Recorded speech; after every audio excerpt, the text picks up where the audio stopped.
Acid basis and salt 9 chemistry में हम यहाँ पर आज डिस्कस करने वाले हैं कि सॉल्ट किसे कहते हैं और सॉल्ट के वेरियस टाइप्स के बारे में हम डिस्कशन करने वाले हैं। ठीक है, तो ध्यान से सुनना है तमाम बातों को, बाकी ज़्यादा और कुछ नहीं है इस चैप्टर के अंदर, एक ईजी चीज़ें हमारे पास रहती हैं जस्ट। तो फर्स्ट ऑफ ऑल तो सॉल्ट की बात करते हैं जिसको हम नमक कहते हैं।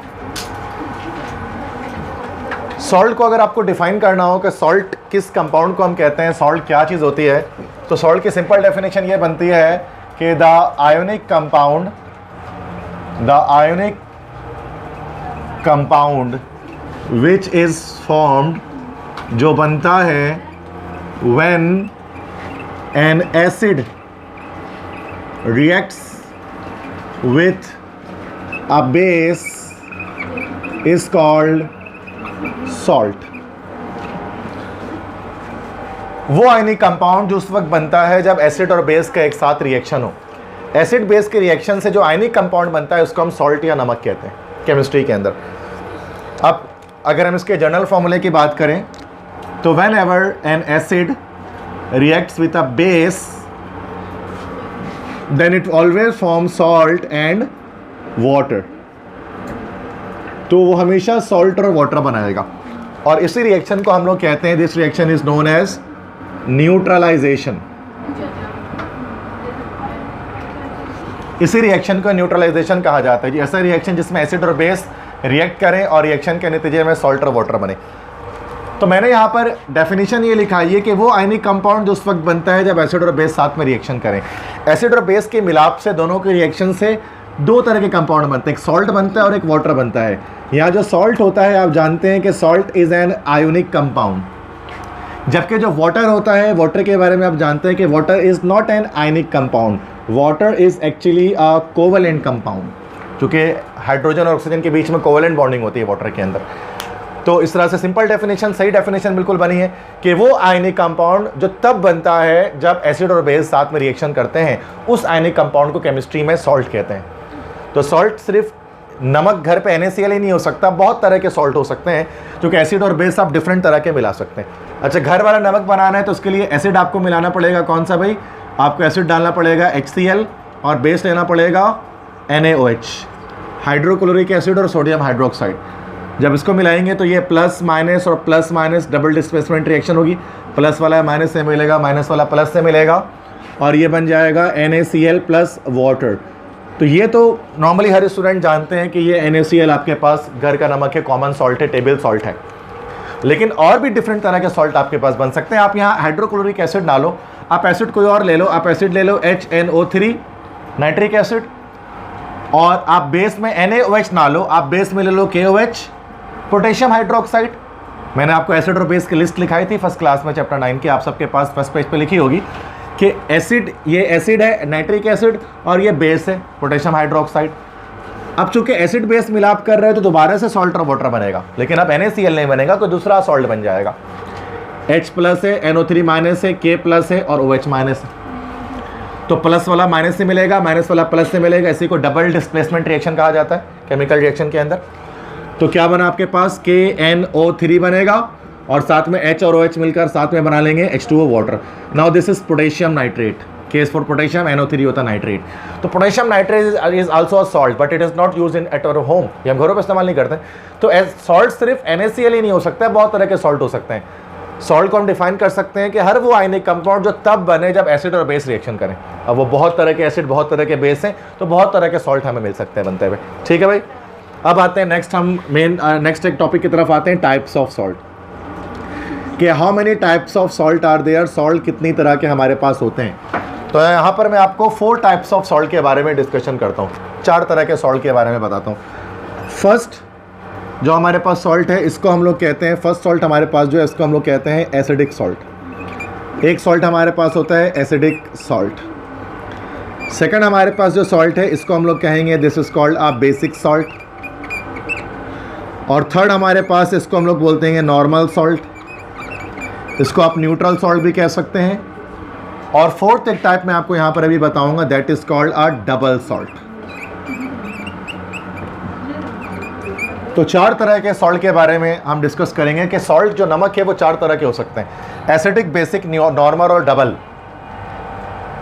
इसी नॉर्मल सॉल्ट को नॉर्मली स्टूडेंट्स नॉर्मल सॉल्ट भी कहते हैं, इसी को न्यूट्रल सॉल्ट भी कहते हैं। नॉट न्यूट्रल और नॉर्मल एक ही बात है। तो बच्चों एसिडिक सॉल्ट क्या होगा? एसिडिक सॉल्ट किसे कहेंगे? याद रखिएगा, एसिडिक सॉल्ट उस वक्त बनता है, ये एसिडिक सॉल्ट उस सॉल्ट को कहते हैं जिस सॉल्ट के फॉर्मूले में हाइड्रोजन H मौजूद होता है। मतलब एसिडिक सॉल्ट वो जिसके अंदर एसिडिक प्रॉपर्टी मौजूद हो। एसिडिक प्रॉपर्टी मौजूद होगी मतलब इसके फॉर्मूले में H मौजूद होगा, ठीक है। और एसिडिक सॉल्ट बनेगा कब?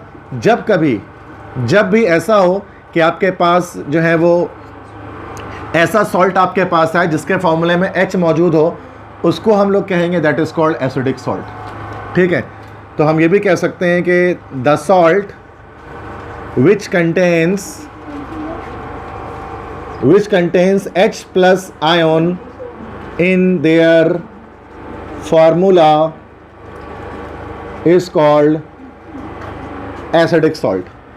हर वो सॉल्ट जिसके फॉर्मूले में H मौजूद होता है उसको हम एसिडिक सॉल्ट कहते हैं, क्योंकि वो एसिडिक प्रॉपर्टी रखता है अपने पास।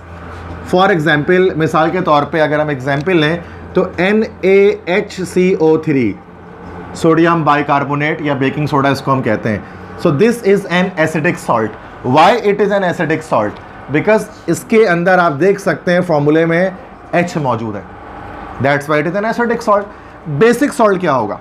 जिसके फॉर्मूले में H नहीं होगा बल्कि क्या होगा, OH मौजूद होगा, उसको हम लोग कहेंगे बेसिक सॉल्ट। तो डेफिनेशन आप खुद भी बना सकते हैं कि the salt which contains OH minus ion in their formula is called basic salt। जिसके फॉर्मूले में OH नेगेटिव लगा होगा उसको हम बेसिक सॉल्ट कहेंगे। फॉर एग्जाम्पल, मिसाल के तौर पे अब अगर यहाँ पर मैं एक सॉल्ट लिखता हूँ MgOHCl, क्या ये एक बेसिक सॉल्ट है?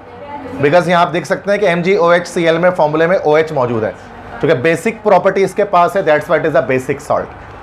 अब नॉर्मल सॉल्ट या न्यूट्रल सॉल्ट क्या होगा? जिसमें ना तो H हो ना तो OH हो।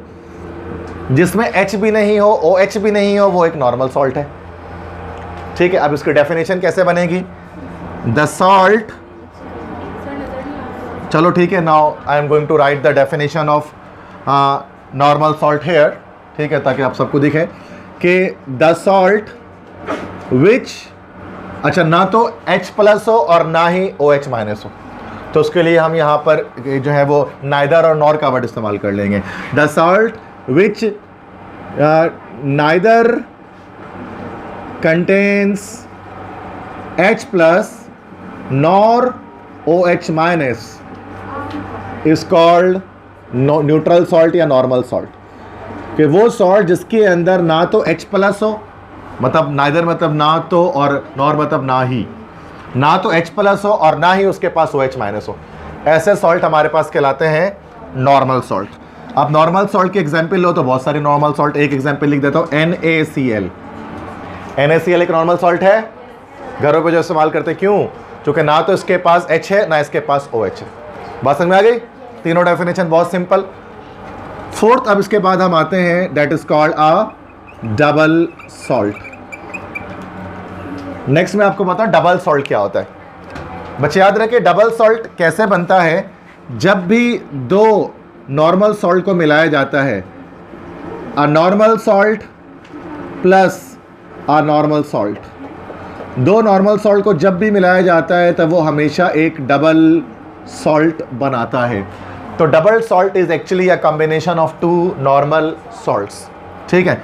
सो अब डेफिनेशन बना सकते हैं कि when two normal salts are combined then double salt is produced.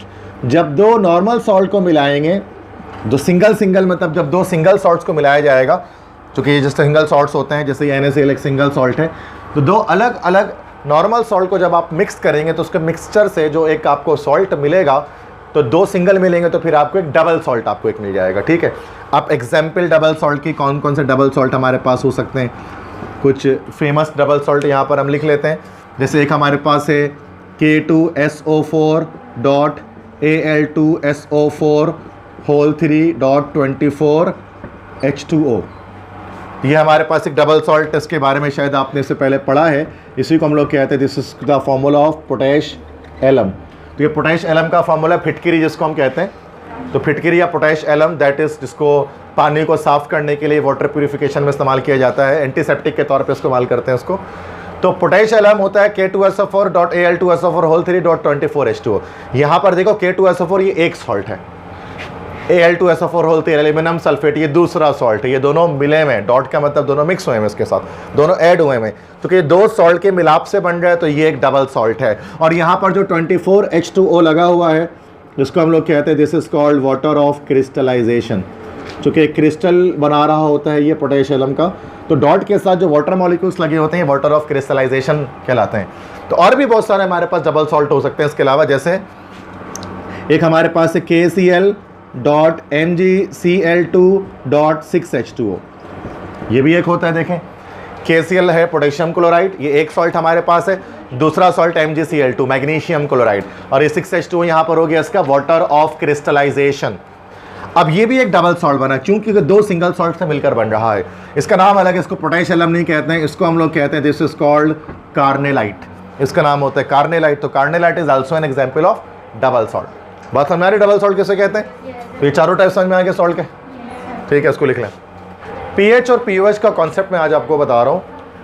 इसको कॉन्सेप्ट को समझ लोगे तो कल न्यूमेरिकल्स करने में थोड़ी आसानी हो जाएगी कि क्या चीज़ होती है पीएच और क्या चीज़ होती है पीओएच।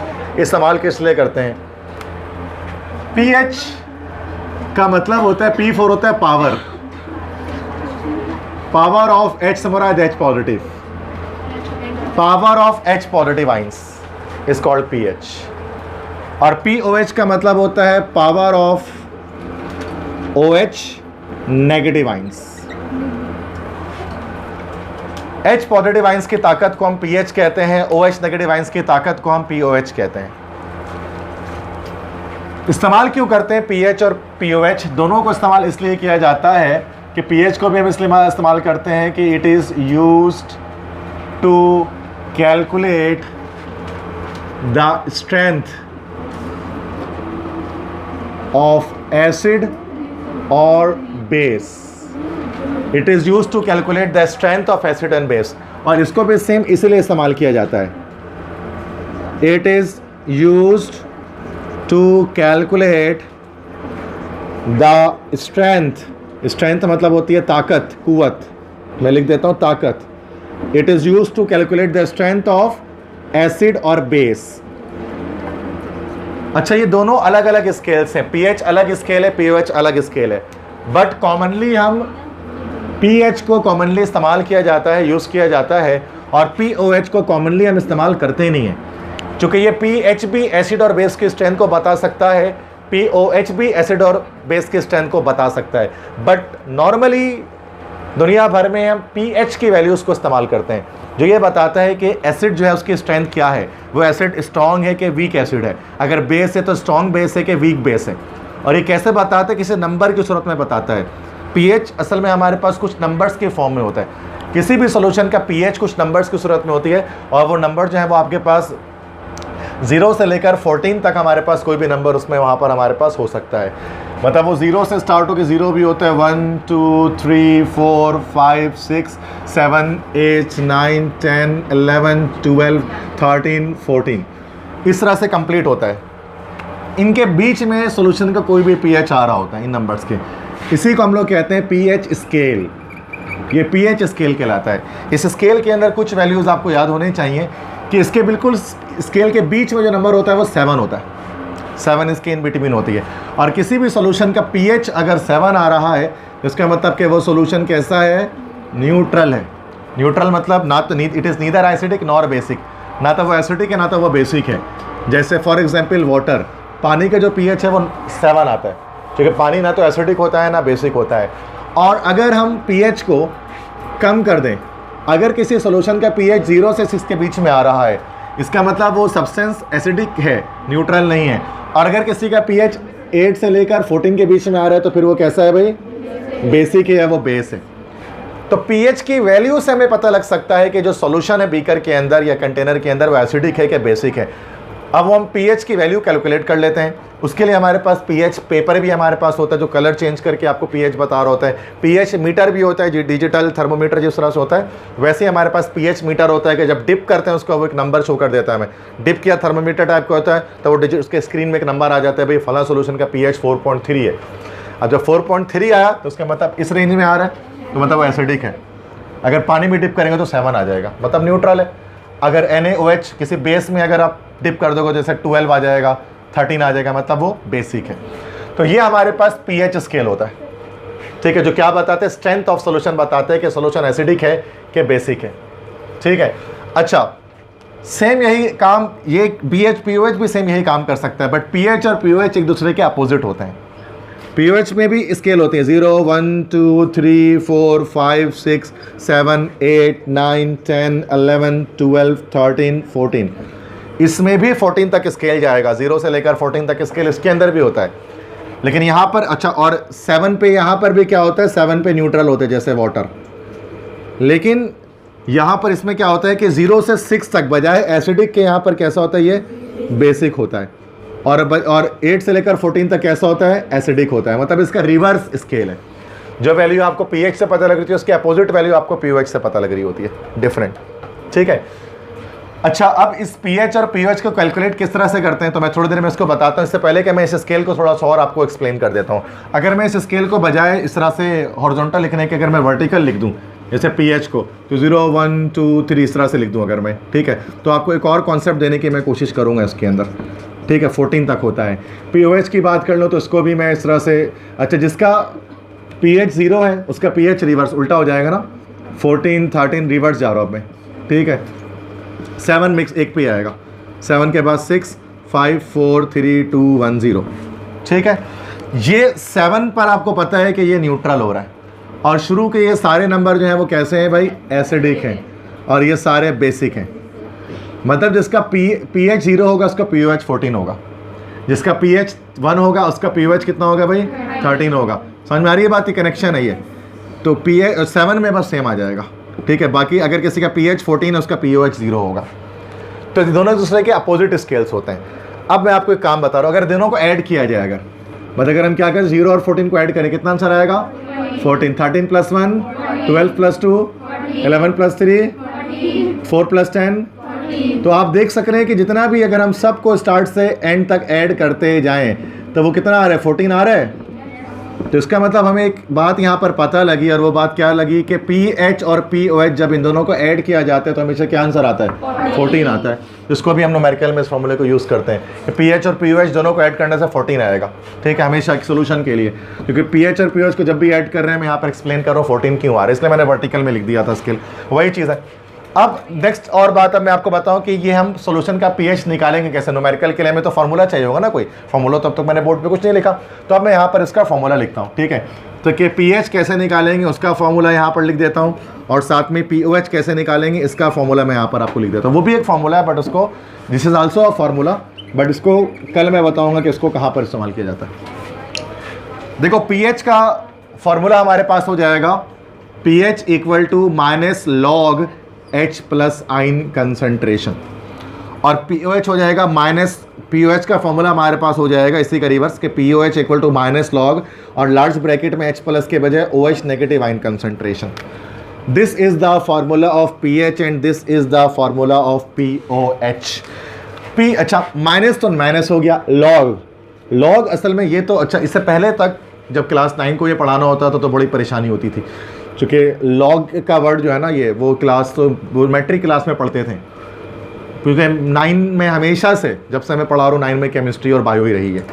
पहली बार ऐसा हुआ है कराची की तारीख में कि 9 के बच्चे मैथ्स और जो है फिजिक्स पढ़ रहे हैं। तो अब शायद मुझे इतना बड़ा मसला नहीं होगा बताने में कि लॉग जो है ना वो लॉगरिथम है, लॉगरिथम इस कंप्लीट चैप्टर है आपके बुक के अंदर, ये ठीक है, दैट इज़ लॉग है ना, वो पढ़ते हैं लॉगरिथम, एंटी लॉगरिथम। तो अब इसमें ज़्यादा मसला नहीं आएगा मुझे पढ़ाने में इसको। तो माइनस है, उसके बाद लॉग लेना है, लॉग किस चीज़ का लेना है, H+ आयन की कंसंट्रेशन। ये जो लार्ज ब्रैकेट है ना, इस लार्ज ब्रैकेट को हम लोग कहते हैं कंसंट्रेशन ब्रैकेट, क्योंकि उसके अंदर हम किसी चीज़ की कंसंट्रेशन या किसी चीज़ की मोलैरिटी लिखते हैं। अगर इसके अंदर हमने कोई भी वैल्यू लिखी हुई है ना इस लार्ज ब्रैकेट के अंदर, स्क्वायर ब्रैकेट के अंदर, इसका मतलब उसकी कंसंट्रेशन की बात की जा रही है, उसकी कंसंट्रेशन या उसकी मोलैरिटी की बात की जा रही है। तो अब इसी फॉर्मूले से हम डेफिनेशन पीएच की निकाल लेते हैं कि पीएच की डेफिनेशन क्या लिखती है कि द माइनस आ गया तो फिर नेगेटिव, लॉग को पूरा बोलो तो लॉगैरिथम ऑफ, ये H प्लस आइन हो गया, और ब्रैकेट ये जो है मैंने बताया कंसंट्रेशन ब्रैकेट है, तो H plus ion concentration is called pH। तो pH की डेफिनेशन अगर आपसे पेपर में लिखने कहा जाए तो pH की डेफिनेशन ये है कि the negative logarithm of H plus ion concentration is called pH। तो अगर आपको फॉर्मूला याद हो जाए तो डेफिनेशन याद हो सकता है, और अगर आपको डेफिनेशन याद हो जाए तो फॉर्मूला भी याद हो सकता है। तो negative logarithm of H plus ion concentration. अब कैसे निकालते हैं माइनस लॉग, ये कल की क्लास में हम डिस्कस करेंगे कि किस तरह से माइनस लॉग निकाला जाए। तब यहाँ पे इसके डेफिनेशन निकालना तो क्या हो जाएगा बताओ, the negative logarithm of OH minus आइन कंसंट्रेशन। सिंपल है भाई, एक याद हो गया, दूसरा भी याद हो गया, कंसंट्रेशन इज कॉल्ड POH। अच्छा, नाउ इस POH को निकालने का फायदा क्या होता है? देखो, कंसंट्रेशन तो हम डायरेक्ट भी बता सकते हैं देखा जाए तो, मेरी बात समझना, अब थोड़ा और एक्स्ट्रा बातें करता हूँ POH के अंदर कि हमारे पास ये बीकर है, अभी लिखना कुछ नहीं, सिर्फ समझो, ठीक है। तो ये हमारे पास एक बीकर है, इस बीकर के अंदर हमने कोई सॉल्यूशन डाल दिया, एसिडिक सॉल्यूशन डाल दिया, जैसे मिसाल के तौर पर सल्फ्यूरिक एसिड इसके अंदर मौजूद है जो एसिड है। अब ये चूंकि एसिड है तो इसके अंदर H प्लस आइन होगी, उसकी H प्लस आइन की कुछ कंसंट्रेशन होगी यकीनन।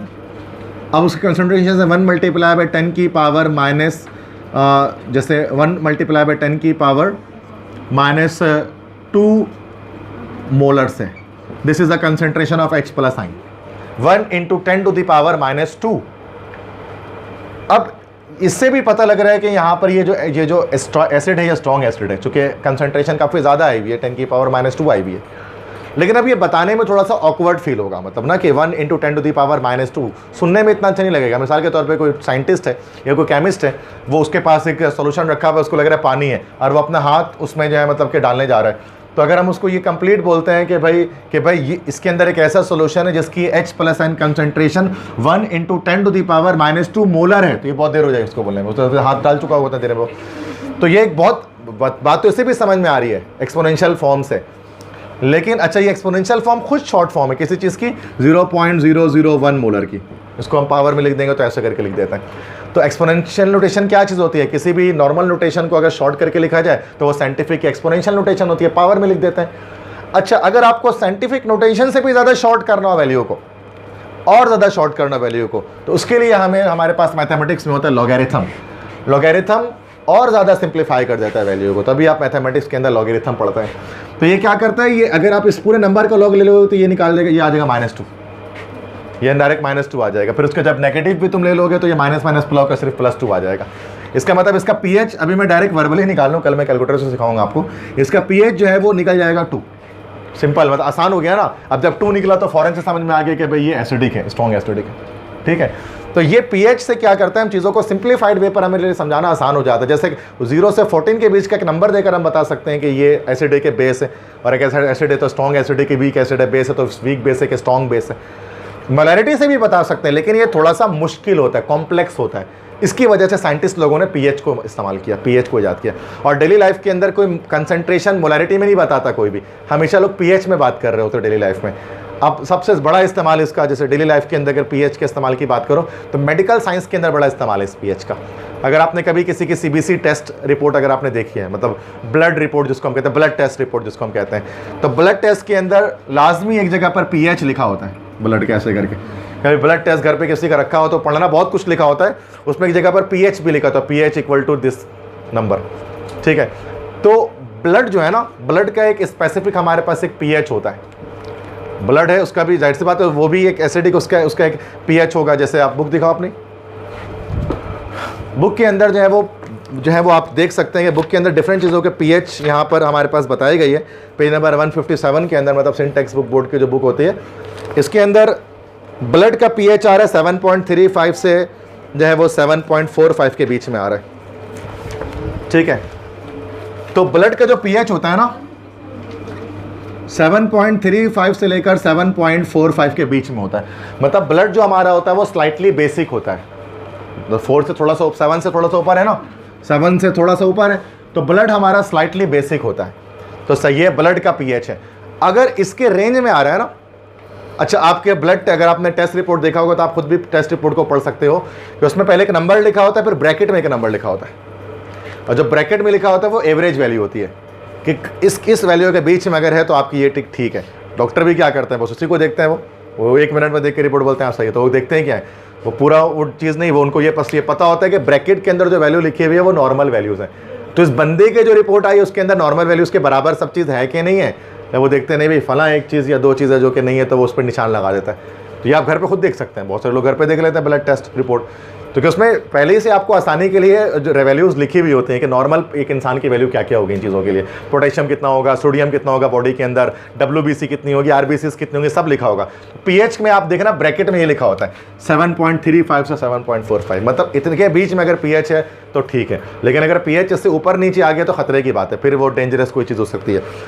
मिसाल के तौर पे जब पीएच अगर आपकी बॉडी का पीएच इससे बढ़ जाए 7.7 या 7.8 हो जाए किसी भी इंसान का पीएच, तो फिर उसको एक बीमारी हो जाती है, that is called diabetes. Diabetes जिसको हम कहते हैं, या डायबिटीज़ भी कहलाता है, इसी को शुगर भी कह सकते हैं। डायबिटीज़ या शुगर की जो बीमारी है ना, वो उस वक्त होती है जब खून का पीएच बढ़ जाता है 7.7 7.8। नॉर्मल सी बात है, घरों पे शुगर मीटर भी रखा होता है ना, ग्लूकोमीटर, शुगर मीटर, तो उसके अंदर भी क्या होता है कि वो घरों में आपने देखा होगा, तो उससे वो ब्लड, वो एक नीडल होता है, नीडल से ब्लड को चेक करते हैं, फिर देखते हैं कि शुगर कितना आ रहा है। वो बस असल में वो भी आपका पीएच ही चेक कर रहा होता है एक तरह से देखा जाए, तो वो आपके ब्लड का फिर आपको बता रहा होता है कि भाई, किसी को भी बता रहा होता है कि भाई ये जो है उस वक्त जो है वो शुगर लेवल अप है कि डाउन है, ठीक है। वो 200 300 इस तरह से कुछ इस तरह से करके बता रहा होता है, 150 120 इस तरह से नंबर्स की सूरत में। तो ब्लड का पीएच अगर बढ़ जाए तो खतरे वाली बात है, इससे क्या होता है कि भाई डायबिटीज़ हो जाती है। और अगर ब्लड का पीएच कम हो जाए, जैसे कि 7 ही हो जाए, 7.0 न्यूट्रल हो जाए, तो फिर भी डेंजरस होता है। फिर उस सूरत में क्या होता है कि इंसान कोमा में चला जाता है, कोमा में चले जाते हैं। कोमा किसे कहते हैं? कोमा एक तरह की एक बेहोशी की हालत होती है जब एक इंसान लॉन्ग एक अनकॉन्शियसनेस में चला जाता है। अब उस अनकॉन्शियस स्टेट में बहुत देर तक रह सकता है, वो उसमें 1 महीना भी रह सकता है, वो उसमें 2 महीने भी रह सकता है, वो उसमें 3 महीने भी रह सकता है। बहुत लंबे लंबे रिकॉर्ड्स हैं वहाँ पर। मतलब सऊदी अरब में कोई एक शहज़ादा है, सऊदी अरब का एक शहज़ादा है, उसके बारे में मैं रिपोर्ट पढ़ रहा था गुज़िश्ता दिनों, कि वो कहा जाता है कि वो 10 साल से वो बच्चा जो है ना, लड़का, वो कोमे में 10 साल से, मतलब कहा जाता है कि वो कोमे की स्टेट में है। मतलब 10-10 साल तक इंसान सोई हुई हालत में रह सकता है, कोमा उसको बोलते हैं, ठीक है। अच्छा, और इतने लंबे अरसे तक अगर इंसान कोमा में हो तो डॉक्टर इसको बायोलॉजिकली डेथ कहते हैं कि ये बंदा मर चुका है। कुछ साल तक 4-5 साल के बाद डॉक्टर कहते हैं भाई ये बायोलॉजिकली डेड हो गया, मतलब इसको और ज़्यादा नहीं रख सकते। लेकिन उसका जो फादर है उसको अपने इस बेटे से बड़ी मोहब्बत है, तो वो बोलते हैं नहीं, हमें इसको हॉस्पिटल में ही रखना है। तो क्या पता उम्मीद हो कि जाग जाए वो 10 साल से, अगरचे वो उसमें कोमे की स्टेट में ही है। तो कोमे की स्टेट ऐसी होती है कि इंसान लंबे अरसे तक भी उसमें रह सकता है, किसी एक्सीडेंट के बाद इंसान कोमे में चला जाता है। बहुत डिफरेंट होते हैं, हमारी फिल्मों वगैरह में ज़्यादातर ये कोमा में लोग ज़्यादातर जा रहे होते हैं, फिल्मों में, ड्रामों में। बताइए जैसे किसी के पास कोई भयानक राज है बताने के लिए, कोई राज बताने वाला है, तो वो फिल्म के शुरू में नहीं बताएगा, वो फिल्म के शुरू में उसका एक्सीडेंट हो जाएगा। तो उसका एक्सीडेंट हो जाएगा तो क्या होगा, वो कोमा में चला जाएगा, वो हॉस्पिटल में वो पड़ा होता है, राज उसके पास है लेकिन वो बता नहीं पा रहा। तो वो फिल्म के आखिरी सीन में उसको फिर आखिरकार होश आता है, उसको याद आता है, वो बताता है कि मैंने ये देखा ऐसा देखा। तो वो कोमा, वो तो फिल्मों के अंदर ज़्यादातर ऐसा दिखाते हैं, रियल में भी ऐसा कुछ हो सकता है कि इंसान इस तरह के लॉन्ग एक अनकॉन्शियसनेस स्टेट में चला जाए। वो सूरत में होता है जब इंसान का ब्लड का पीएच डाउन हो जाता है, 7 तक डाउन हो जाता है। क्योंकि हमारे बॉडी के अंदर बफर सॉल्यूशन होता है, बफर सिस्टम होता है, वो आगे बड़ी क्लासों में तुम लोग पढ़ोगे कि बफर सिस्टम क्या होता है, वो एक्टिव रहता है। वो बफर सिस्टम क्या करता है, आपके ब्लड के पीएच को 7.35 से 7.45 पे मेंटेन रखता है, इसके बीच में। लेकिन जब इंसान बेहोश हो जाता है, जब उसका एक्सीडेंट हो जाता है, तो एक्सीडेंट होने पर ये कोई बहुत गहरी चोट आ जाती है, तो उस पर क्या होता है, बफर सिस्टम काम करना छोड़ देता है बॉडी का। तो क्या होता है, ब्लड का पीएच ड्रॉप हो जाएगा, 7 हो जाता है, तो इंसान कोमा में चला जाता है। तो ये मैं बता रहा हूँ मेडिकली इस वजह से इंसान कोमा में जाता है। ये जब कोई भी डॉक्टर बनेगा तो थोड़ा डिटेल में आप लोग डिस्कस करोगे कि ऐसा कैसे होता है। अच्छा, अगर ब्लड का पीएच और कम, अगर 6.0 हो जाए, मतलब एसिडिक हो जाए अगर ब्लड, तो सूरत में इंसान की मौत हो जाती है, इंसान की डेथ हो जाती है। तो इस तरह से पीएच की वैल्यू जो है ना, वो बहुत इंपॉर्टेंस मेडिकल साइंस के अंदर भी रखती है कि आप इसको ब्लड के पीएच को चेक करके बताते हैं कि आखिरकार इंसान की हालत किस तरह की है, वो कैसा है। बात समझ में आ गई सारी जो कुछ मैंने बताया आपको यहाँ पर? एनी क्वेश्चन यार? No question?